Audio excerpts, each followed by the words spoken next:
Alright, at this point, we're going to do a demonstration of the board itself, the interactive flat panel.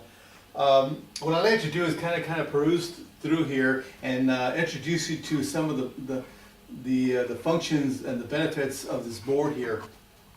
Number one, we have 18 shortcut keys here.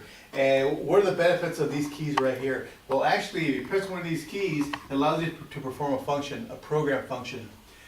You could also do it here on the program menu itself. So you have two different ways to accomplish that. But a lot of people, when they're maneuvering around the board itself, like to come up to the very edge, press a key, and go ahead and do something different. So that's one of the advantages of these 18 shortcut keys. While we're at it, here we have connections in the bottom. One of the beauties of this particular model is that you have the connections for the USB and also the HDMI here right in front of the board itself.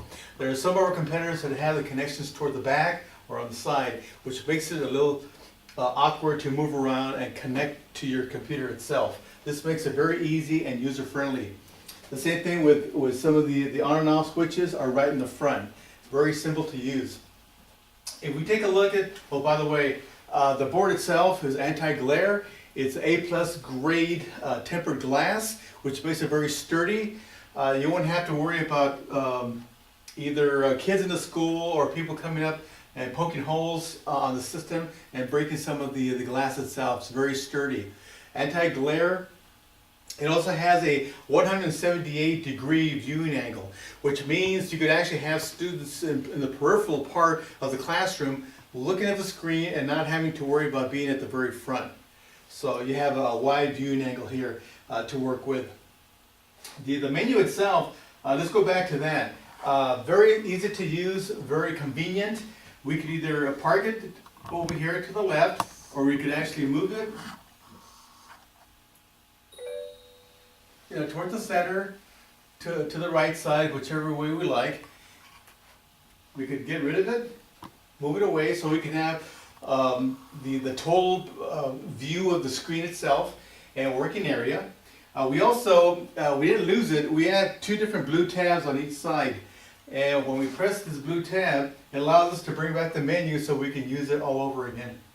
The menu can be shrunk, which makes it easy to move it out of the way and occupy less space on the screen, or we can expand it so that we can use all the functions of that menu. The menu actually is divided into 4 different sections. The top part is the one that we use quite often. These green arrows allow you to move the pages left or right. These two right up here that look like a C with little arrows on them are the redo and the undo keys. Why would we use something like that? Well, if you ever create an object or a diagram up here and delete it by mistake, all you have to do is press one of these little buttons here and it comes right back up. It's a very good time saver. It allows you to restore objects or diagrams that you might have mistakenly deleted. So the key here is to try to make it as productive as possible. Right down here we have the erase key. You have 5 different versions of the erase key. There's 3 different sizes here to erase letters or numbers. This one right down here, you can erase diagrams or objects. And then the one right down here at the very bottom allows you to erase irregular or odd shaped objects. Very convenient. This other key right here that looks like a hand is your drag function. This drag function can become very productive and very handy at times. This will allow you to actually move the screen all the way up to a virtual area. And what I mean is actually virtually up away from the screen or to the bottom, to the left or to the right. Now what does that buy you? Well, if you're in a productive mode where you're actually creating a lot of different diagrams or objects, you can place those on the screen, move them up away from the viewing surface, and then add some more, and then move them up, and so forth. This becomes virtually like an Excel worksheet, where you have a sheet that's almost unlimited space, but you're only viewing a certain portion of it. This right up here is called the new page button, if you will. This will allow me to create a brand new page, fresh from the beginning. I could add objects, I could add pictures to it, I could draw certain things that I'd like. In this case here, I go basically from a beginning point from scratch. But in my case, what I've done is actually created quite a few other screens. I've gone to the point where I've invested the time to actually create a lot of unique backgrounds, so I can become a little more creative. It's a little more aesthetic, nice to look at, as opposed to just having a very plain white background. There's a background menu option here that allows me to, if I don't like white, I can use a solid black, I can use a solid green color background, or I can actually borrow some of the backgrounds that have been created already by our company and pick one of the 5 or more standard or default backgrounds. But in my case, I've elected to, like I said, invest the time, create my own backgrounds, and I want to work with those. If we go back to the menu options here, we have number 1, we have a writing sub-menu that allows me to actually go in and pick 11 different pen styles. Very convenient, very flexible. If we go through some of the other ones, this sub-menu allows me to pick different shapes and different other functions that I can use. And then the tool one allows me to use, like I said, different tools that I can use later on in time. We're going to be using the tool menu in a few minutes, and I'll show you some of the functions and some of the power of that menu option. In this case here, we'll start off with this menu. We'll go into the normal pen, and this option here allows me to pick a color. So I have a variety of different colors here I can pick from. These are standard colors. If I want to go into more colors, I press right down here. Now I have a large spectrum of colors that I can pick from. And if I have the RGB number, I could key that in there, and it gives me specifically the color I'm looking for if you want to go to that level. But I'll stick with the standard colors. In this case here, I'll pick yellow. It's a pretty bright color that I can use. And what I'm going to do now, oops. Yeah.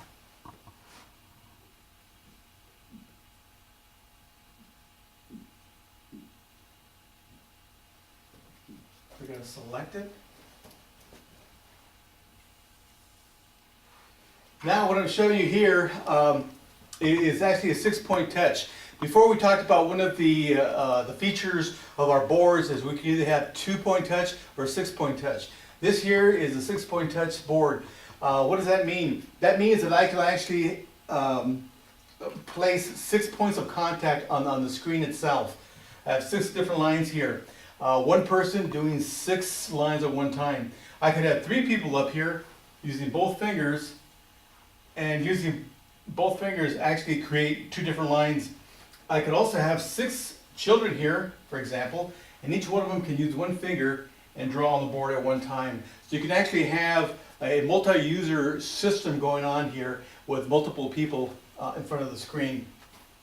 We can also, as I explained before, we have a couple of different ways we can actually use the board. We can use our finger like I'm doing right now, or we can actually use the writing stylus, and we also have an extended pointer that you can order from us that allows you to step away from the board and make it a little bit more convenient for certain instructors at that time.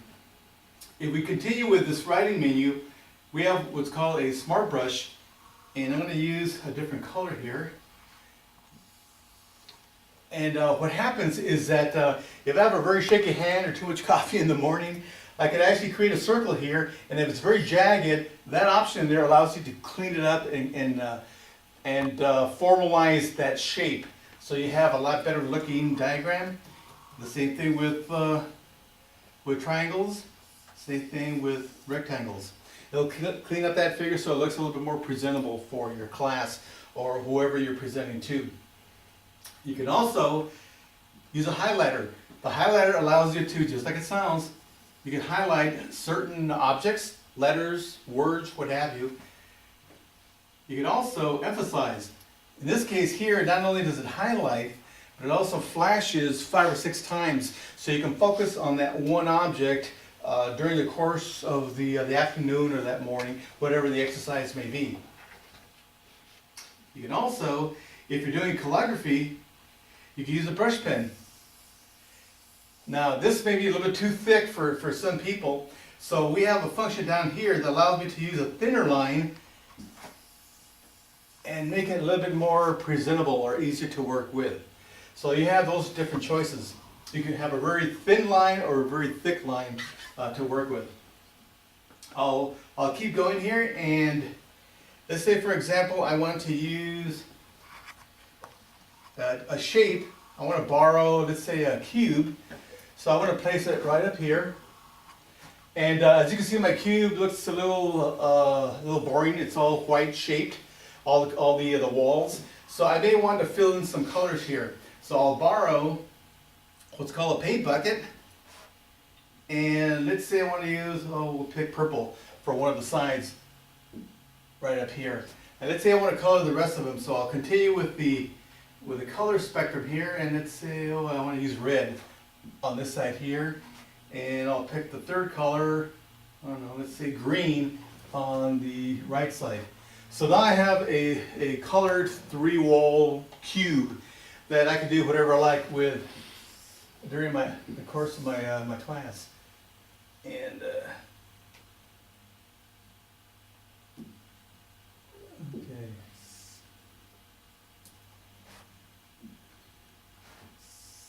Change the shape of one of my walls here, and I'll try to change it back here. Oops.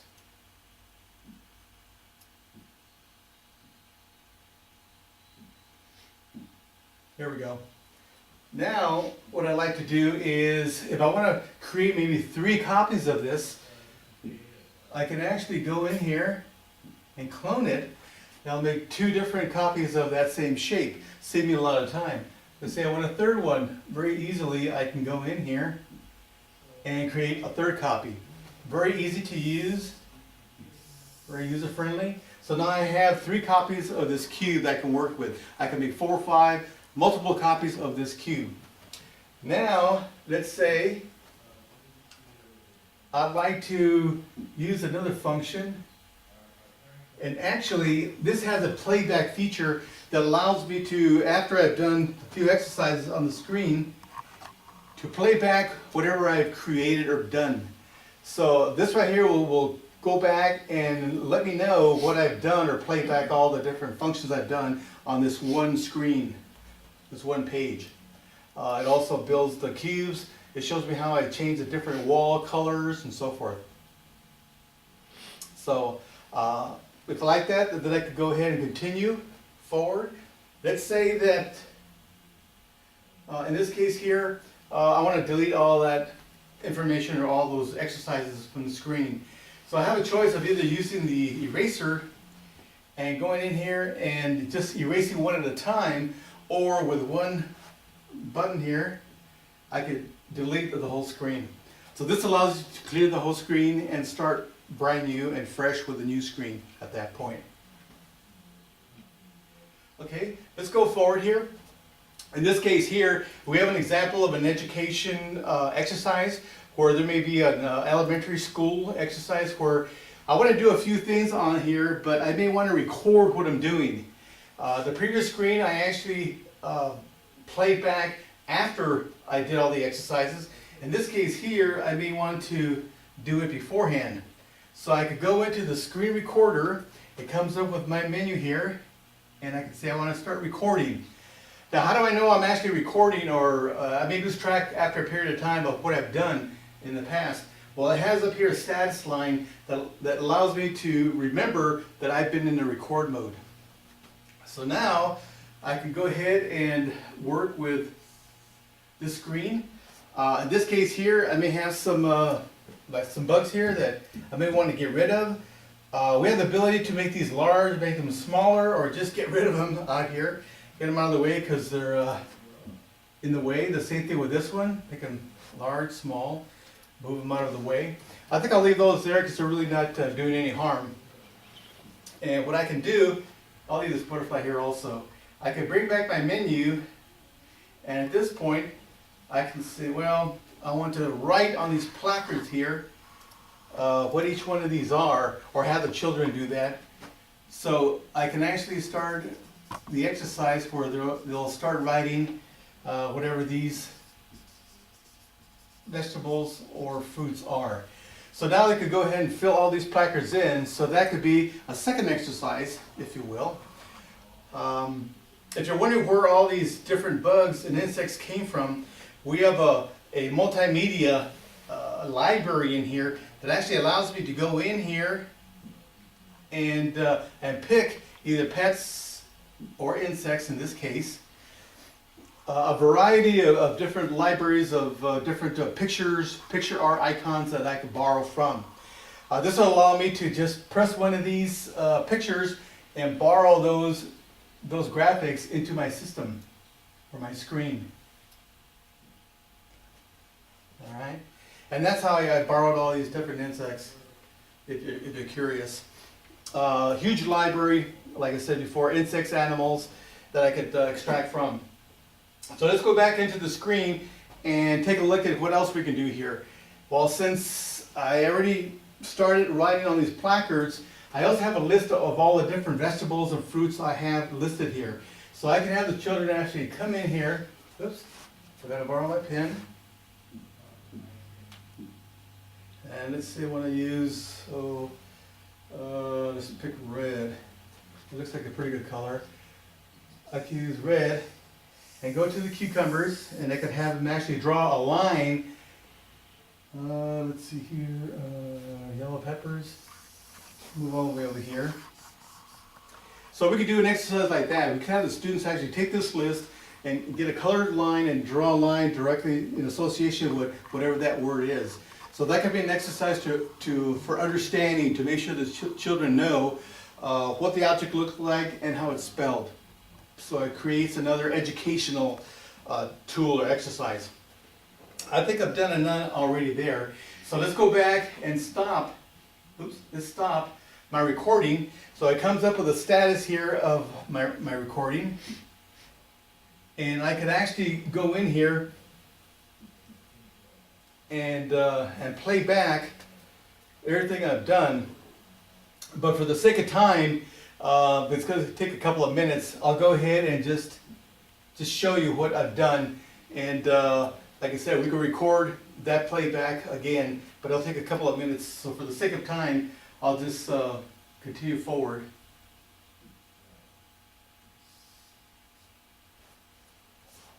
All right. So here we have an exercise where we can actually embed sounds into the screen. Now, what would you want to do that? Well, you may have an elementary class where the children don't know some of the sounds some of the animals make. So here, they can actually come up here and identify, number one, what each one of the pictures are. For example, this is a cow, this is a lion. We can also embed sounds at back of here. So now, we can actually, and before I do that,